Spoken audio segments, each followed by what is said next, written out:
Welcome to Accountable, where your business is our business. Hosted by David R. Peters. Today's guest is Cynthia Pantaleo.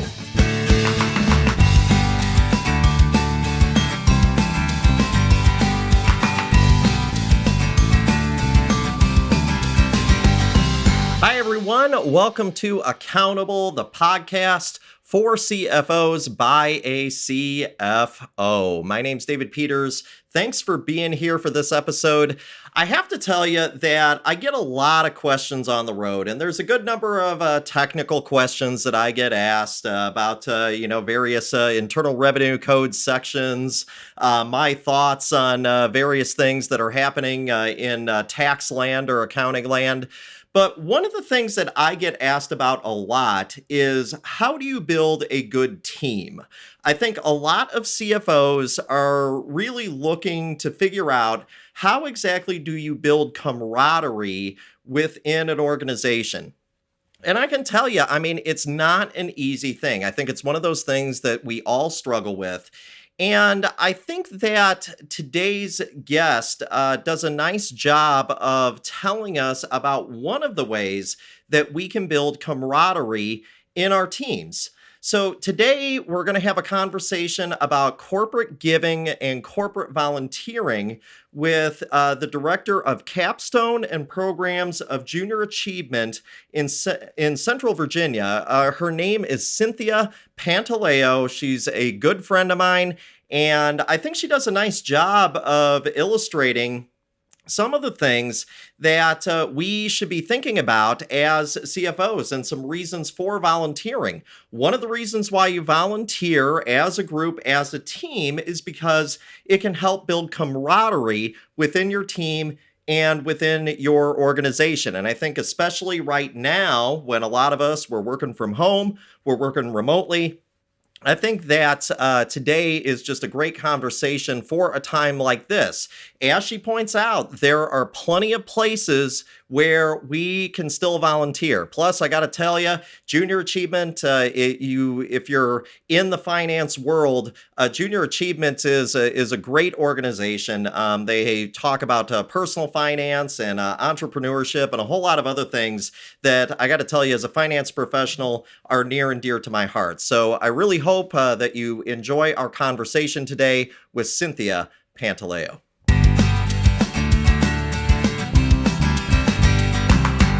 I'm joined today by Cynthia Pantaleo, the Director of Capstone and Programs at Junior Achievement of Central Virginia. Cynthia, thanks for being on Accountable. Yeah, thank you so much for having me. So today we're talking all about corporate volunteering, and I know that this is something that you feel strongly about. It's something that I feel strongly about too. But I have to tell you, not every organization feels that way. Not every organization puts a priority on volunteering. So I guess maybe the first thing that we need to talk about is, why exactly should companies bother volunteering? Companies are busy, people are busy, and especially right now, right? Everybody is, stuck at home, and they got a zillion things that they're trying to juggle.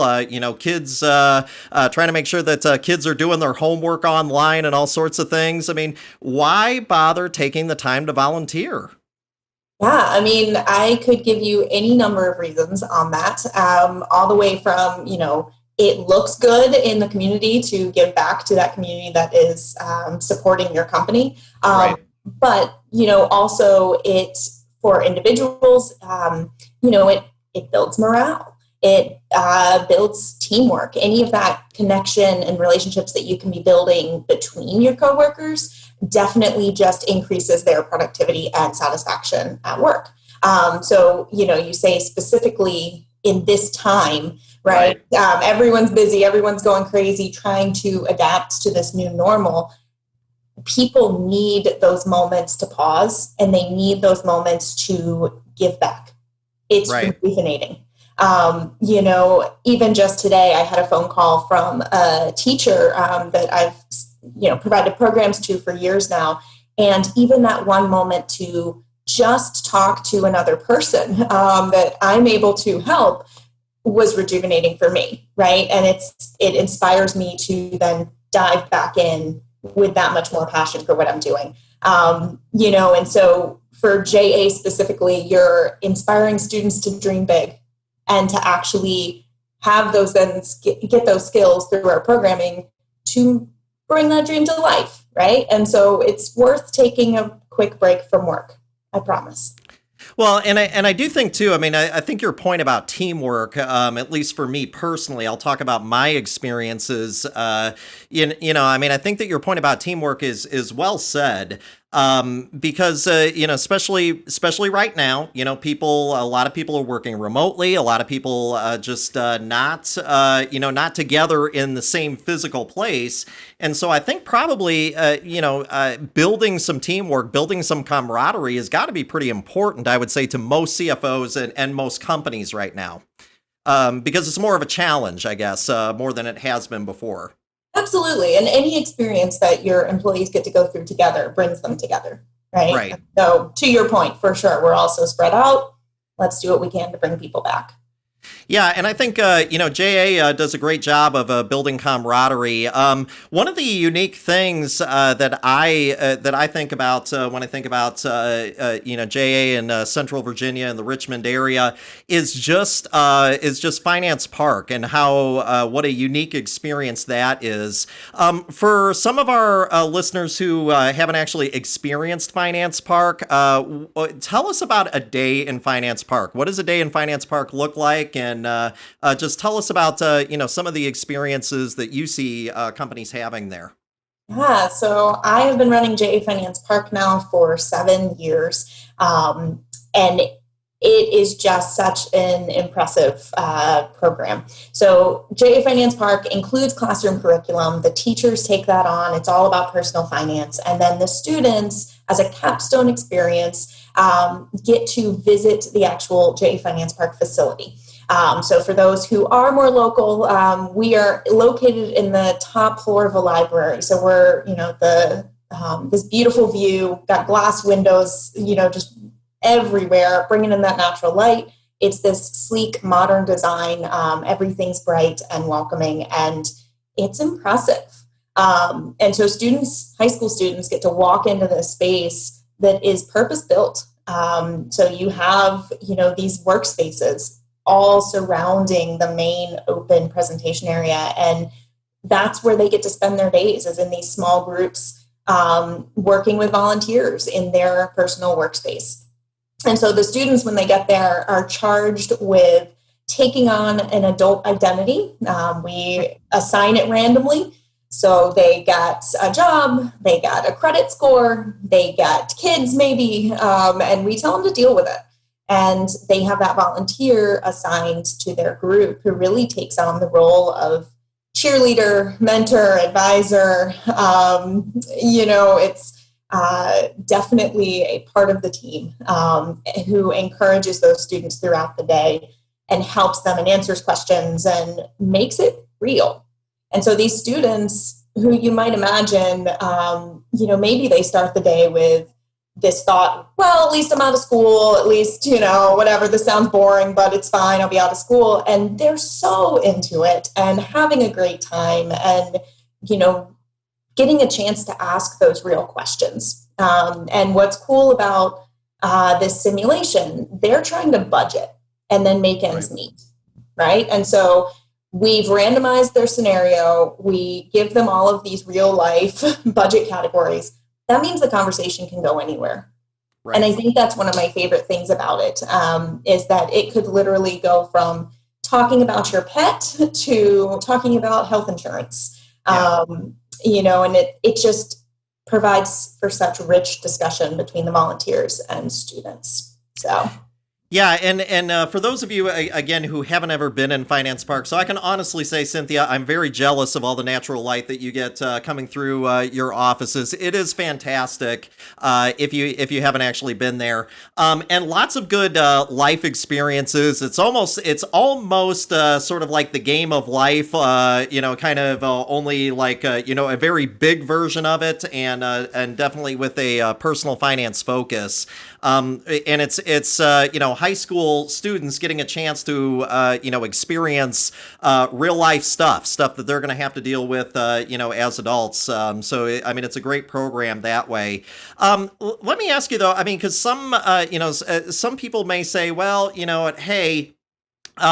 Maybe I don't have the skills, to teach personal finance. Even us in accounting land, there's so many different types of accountants out there and things like that. They just may not feel good about sort of their ability to teach personal finance. What would you say to those folks? Would you encourage those folks to still volunteer? And if so, what would you say to sort of draw those folks in? Yeah, so we get that question a lot because people think of us in a particular way. Sure. We really, our programs span, financial literacy, work readiness, and entrepreneurship. So that's a huge range of opportunity to have some little nugget of expertise.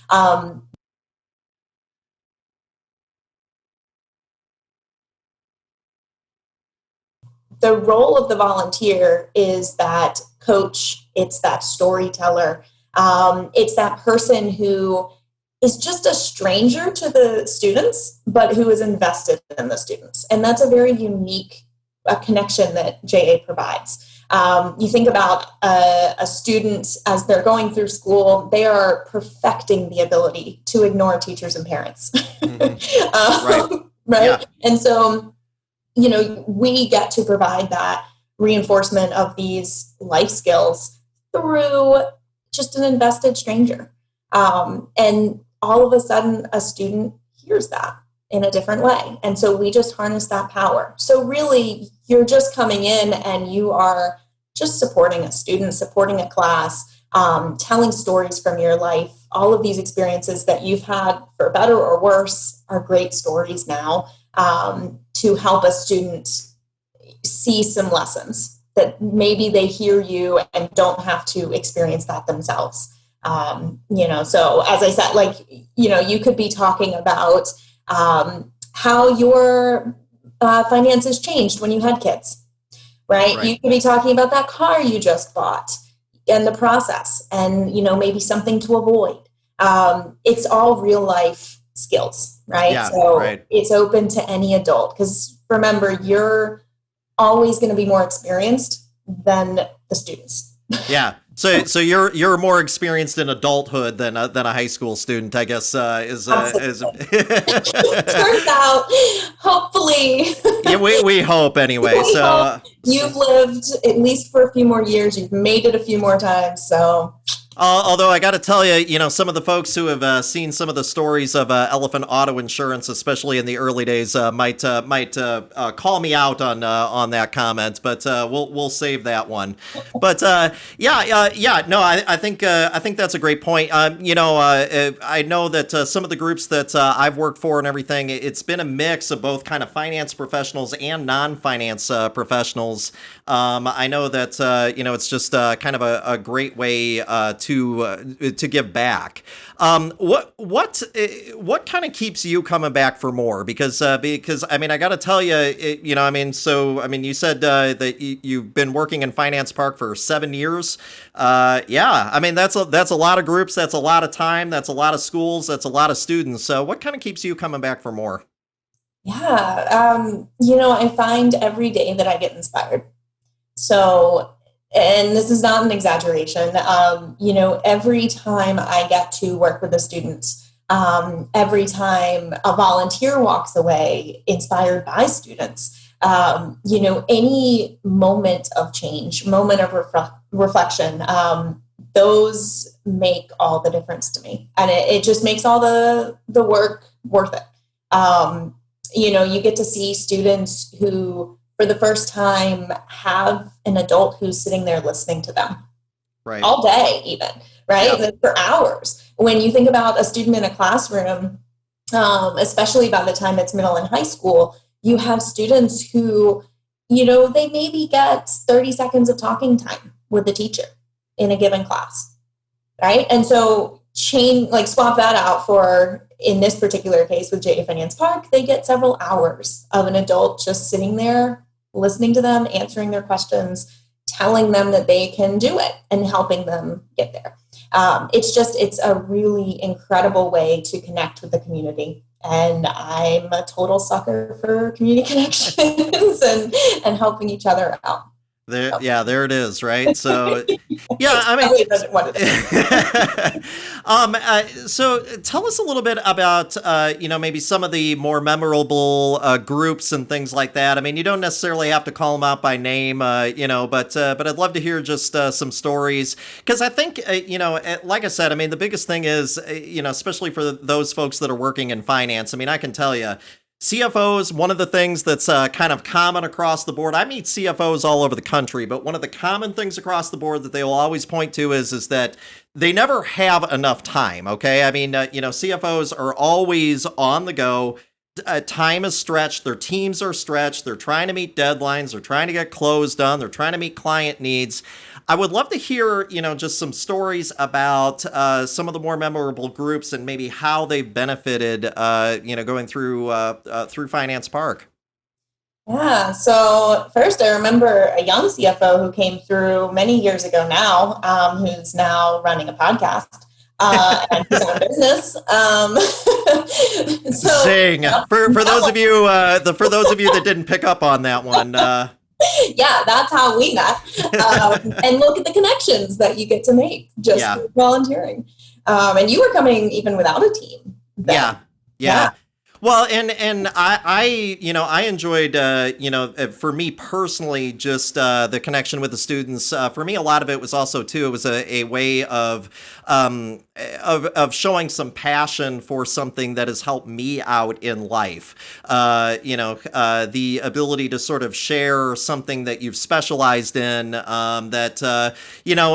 all honesty, I think hopefully a lot of our listeners will understand where I'm coming from here, but, a lot of our listeners, you have these skills and things like that, but you don't really see sometimes maybe the benefit of them, especially if you're just kind of working in accounting for a company. You come in, you do what you need to do, and you go home.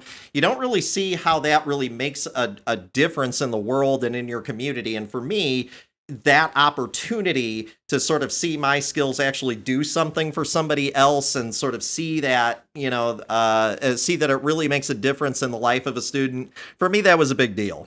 I don't know that other people feel that way. I'm just talking from me personally. Yeah. I mean, I think everyone wants to feel like they're useful, right? That they have something to offer. And I think when you get a chance to teach, especially something that you have spent a lot of time learning and practicing, I mean, the rewards are endless on that. So for sure, you are not alone, but certainly I'm glad you enjoyed it and got a lot of it. One of my favorite sayings ever was actually from a friend of mine who worked in IT, and she basically pointed out that she's like, you know what? She goes, nobody ever comes to me and says, thank you for making sure my computer worked today, right? So, she always heard the hair on fire complaints, but she never heard like, hey, you did a good job. I think accountants and a lot of support positions probably feel very similarly. Hopefully, they understand what I mean by that. Nobody says, well, hey, the book's balanced this month, good job. I mean, I don't know that deserves some, a pat on the back or an elbow, I guess, these days. But, I don't know that necessarily gets a pat on the back. And so I guess that's kind of what I mean is that, there's maybe not that feeling of, really making a difference sometimes. Yeah. And, it's funny because I think that's part of what keeps me feeling great, too. Doing what I do is that people are constantly coming in and seeing just how cool my job is. right? And so it's a really constant reinforcement there that I'm so lucky to do what I do. So that definitely plays to that. But you ask about volunteer stories. I think about, I'll be honest, individuals more than groups. So there's this individual who started volunteering back when we were in our previous facility. So this new beautiful facility opened in 2017. So before that, we were in the place where I actually met you. It was a much smaller, less purpose-built space. And this woman came in and was working with a group of students, and at the end of the day came up and said thank you to me.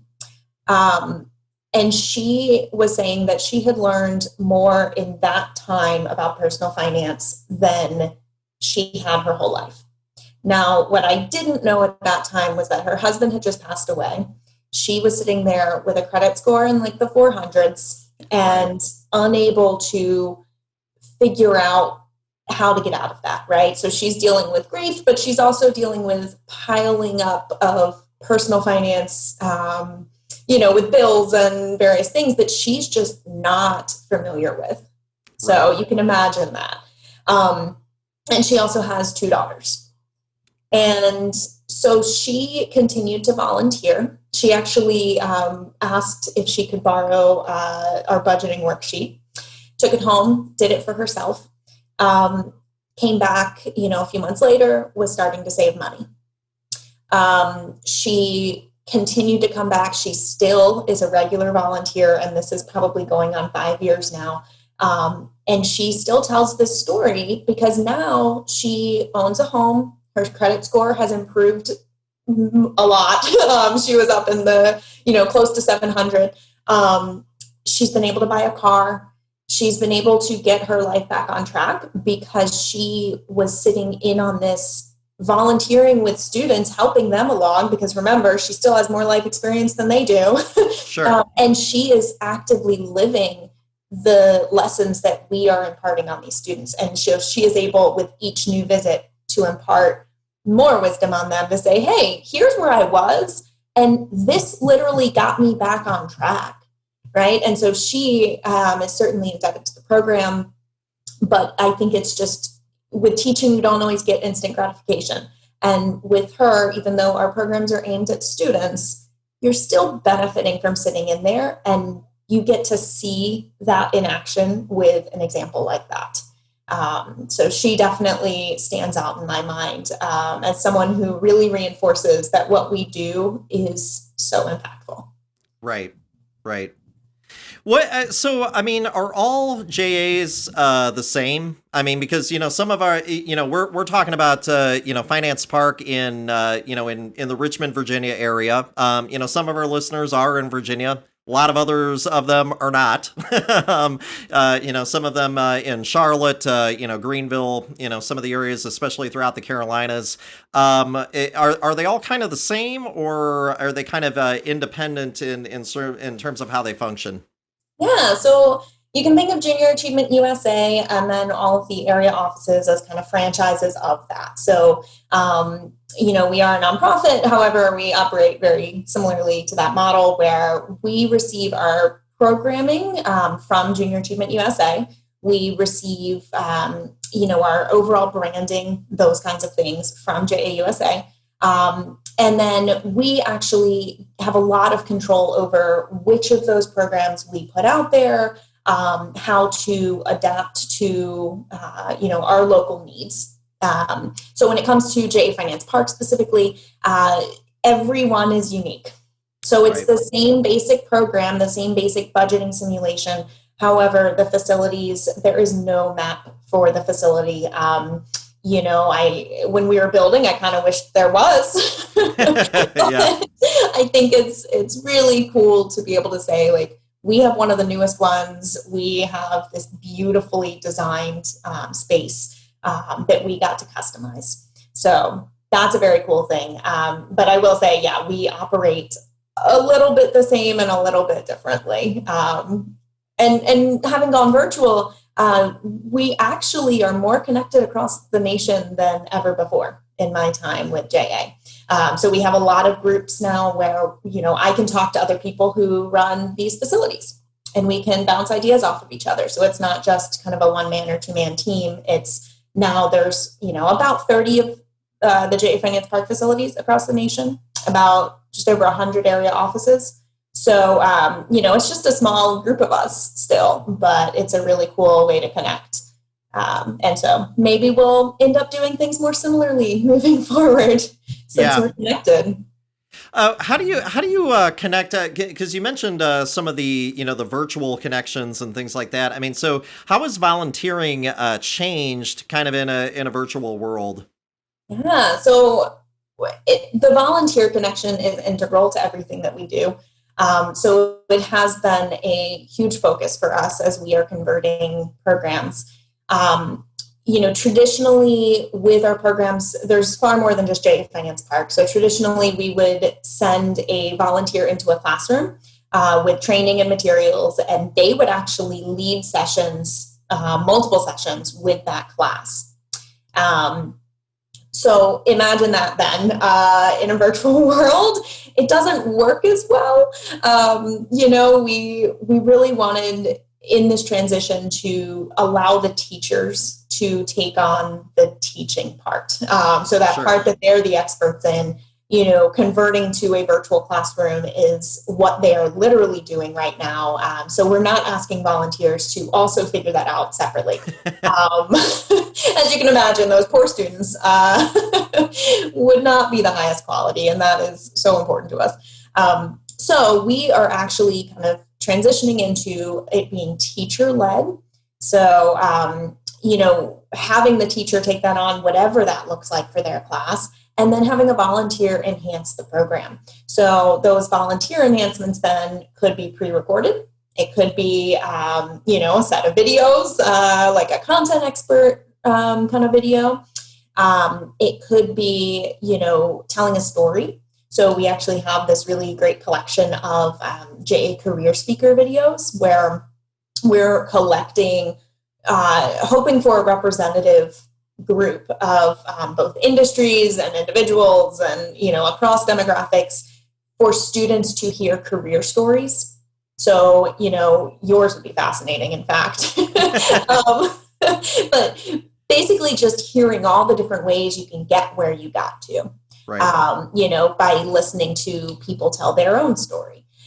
So that's been a really cool collection that teachers were actually requesting. And then we're also looking at this live virtual option as well. So we are, wanting that live connection as an ideal for sure. Right. And so the volunteer would plan to visit 1 to 3 times and serve either as a content expert, a coach, maybe for a project they're doing in our JA program, maybe an audience member for a presentation. Sure. Could tell their story, those kinds of things. And so it's a little bit different for each program, but that's something that would be worked out with the teacher. And so you're still doing a lot to sort of supplement what teachers are doing, because I mean that's another thing that I think my mother is a grade school teacher in the Chicago area, and I can tell you, I mean, she's struggling right now. I mean, this is this whole virtual learning thing is a big deal. I mean, if nothing else, I mean one way that I think maybe you could help out with JA is just give them a little bit of a break, right? Yes. So we're constantly talking to the teachers and people at the district level as well to say, like, okay, this is for you. How can we best support you this year? Because We're guessing over here, but we just keep asking. And that's really our role this year is keep asking, keep listening, and do what we can to adapt. Yeah. I think part of what you just told us here, and I think that this is something that I would just maybe offer to some of my colleagues out there. You don't have to have a lot of time here in order to volunteer for JA, and I can tell you that time has always been an issue in my working life. I think, and those. Yeah, I know. Yeah. So those of you out there that know me, you know that that's true. In all seriousness, one of the things that I love about JA is that you don't have to have a lot of time necessarily, and it's not a huge time commitment. I think sometimes we look at volunteering and we're like, ugh, I mean, we're working 60-hour work weeks and stuff like that, and sometimes more. And you're like, kind of the last thing I want to do is commit a bunch of time in my volunteer life, no matter how passionate I might be about a particular subject. It's just you're out of gas. Yeah. But I do think that JA does a nice job of sort of presenting some volunteer opportunities where if you do have a lot of time to give you and you really want to get in there and you want an extended program, you can do that. That option's there. But, if you have an hour or two here or there, you can still do that. Yeah. So we, definitely in more traditional times, we had a wider span of offerings that way. But now, to be honest, it's even easier, right? You don't even have to leave your office. You can fit these things in. It doesn't matter where the school is, frankly. Right. You could volunteer anywhere. And the 1 to 3 visits, it's very flexible. If you wanted more, we could, and the teacher and students were willing, like, absolutely, that's flexible. But one of those visits could be 15, 20 minutes, popping into a virtual classroom, supporting this curriculum, popping back out, right? The important thing there, I think, is making those connections with the students. So, in an ideal world, you're able to pop in maybe 2 or 3 times. You're there for them. They get to see that. But this is not a mentorship situation, right? You're acting as more of an advisor and an example of an adult as opposed to a committed mentor who is going to be with the students for a year, right? That's a very different, valuable program, but that's not what this is. So sure. It does, absolutely. You get a lot of bang for your buck, I will say. Well, and I think, too, I mean, the CPA comes jumping out here, this isn't a high cost situation either, so that's another thing that I do think that, because, and rightly so, a lot of CFOs, I mean, we're concerned because when the staff's not there, when the staff's not at the office, it costs us billable hours, it costs us time, and, we get behind on things. And so, so that's a concern. I think, one of the nice things, I think, especially now, we look at kind of a more virtual world a lot of times as being a disadvantage. In this case, I think that it actually works in your favor because geography doesn't make a difference. And, actually, even in some ways, especially, you talked about JA using recorded material. My goodness, then even time of day doesn't matter for those of you that choose to work very early in the morning or very late at night. So I don't know. So I think maybe in some ways that's more of an advantage now. The volunteer options are greater now than they maybe were before. Yeah, no, I really feel this way. Like, this summer we spent a lot of time strategizing, right, to figure out what we can do with this new environment. And truly, that's what we've been finding is actually it has opened a lot of opportunities up that we didn't have before. So, you really can get someone who's maybe higher up in a company to be able to talk to a class who maybe, they didn't have that time before, but now they can just jump on through Zoom and, converse with the students and then jump to their next meeting. I think we're all getting definitely more used to being able to do that. So Yeah, absolutely. Is there anything that JA is currently working on that you think might be of interest? Anything, any more sort of good stuff coming down the pike? Seems like you've done a lot, but just was curious as to if there's any sort of good things on the horizon. Yeah. So, we've been kind of taking one project at a time, one program at a time. But I will say there are opportunities for volunteering with those JA career speaker videos.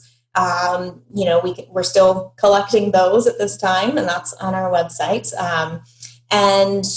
We have a JA ethics program that is similarly brief, where you could facilitate a discussion with some students around an ethical dilemma.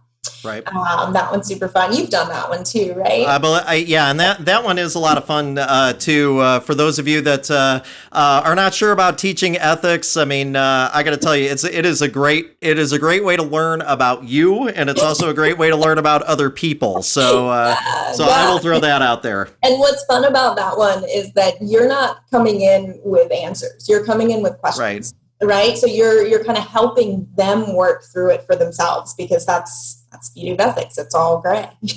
Yeah. Yeah. You're not sort of like the moral, kind of the moral compass, or at least that's not really the idea. You're really facilitating the discussion. So I think that can be huge. Yeah. Yeah. And it's so fun to see what the students say. Because we never know. That's we never know. We never know. Yeah, and then in general, we have a lot of classroom programs related to those 3 pillars I mentioned earlier. So entrepreneurship, work readiness, and personal finance and financial literacy. So, any of those programs that get requested this year by middle and high school, we could potentially match a volunteer to that class, and you could support that. So if it's a work readiness program, you could come in and tell them stories about, your career experience. Tell them a story, without using names, of a situation that happened, and here's how, you worked through it. And like, those are such powerful contributions for a program like that. Any insight you can give. And then we're also, JA Finance Park has a virtual simulation. Sure. So that's an exciting thing coming up. And then also our board, we have 51 board members, and we have paired them up to create our elementary program videos this year. So those little kiddos are going to get a really high quality collection of videos to watch of some of the, high level representatives of more than or almost 60 companies between them and the Young Professional Exec Board. So very excited about that one too. Well, there's so many good things going on at JA. We've talked specifically about JA today, but folks, let me tell you, take your teams out, get them out in the community, and have them volunteer. It's, especially now, it's a great way to build camaraderie. It's a great way to build a team. So many times I get up in front of groups, and we're doing CPE about building teams and things like that. Let me tell you, this is a great way to build a team. It's also a great way to market your organization. I know in the early days at Elephant Auto Insurance at compare.com, we used to wear shirts every time that we would go to volunteer. So that was, I think, and seriously, it's a great way to get your name out there and really connect with the community. And so it is time well spent. I can promise you that. So anyway, well, Cynthia, thanks so much for being with us here today. I greatly appreciate it, and I am looking forward to seeing more from JA and what JA is going to do here in the future. So thanks so much for joining us today. Thank you so much. This was fun.